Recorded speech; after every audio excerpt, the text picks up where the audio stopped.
Those who want to emphasize reflection upon the love of God as the sole motivation for the mortification of sin, or those who want to emphasize a deepening knowledge of our justification as the sole motivation for the mortification of sin, they are grasping an aspect of the truth, but they are ignoring a whole host of other truths as well.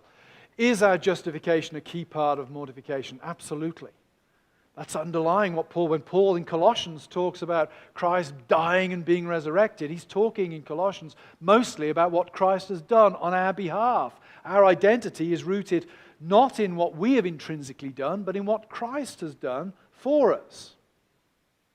So there is a sense in which understanding our justification is one of the vital foundations to proper mortification, because that allows us to understand who we are in order that we might then go out and act in a way that makes us who we are.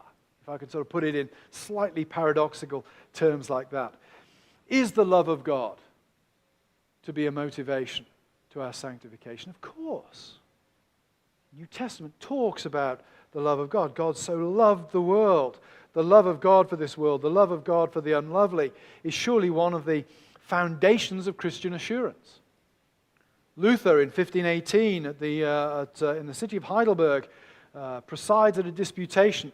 And one of the theses, one of the statements in this disputation is this: the love of God does not find, but creates that which is lovely to it. What is Luther pointing to there? He's talking to the creative nature of the love of God. And he's hitting out against those who are essentially saying that in order for God to love you, you've got to make yourself lovely. That's how human love works. You fall in love with your spouse or your girlfriend or your boyfriend or your fiancé. Why? Because your eyes meet across a crowded room and you see something beautiful and attractive in that person, and your love is drawn out towards them. You react to something that is lovely and already there. Luther's Reformation Revolution turns that on its head. He says God's love is not like that. God's love finds that which is unlovely, and by making it an object of His love, makes it lovely.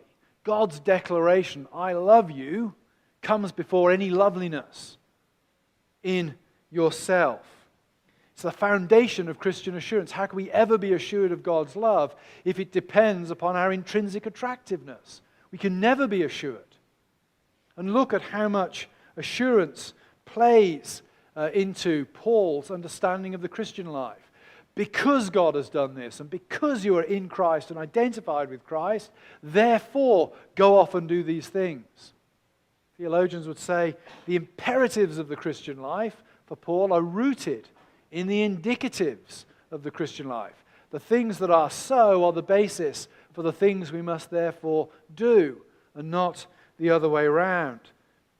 But the love of God is not the sole motivation in the New Testament for mortification. Even in that passage in Colossians 3 that we read, Paul throws in the wrath of God. Against these things, the wrath of God is coming.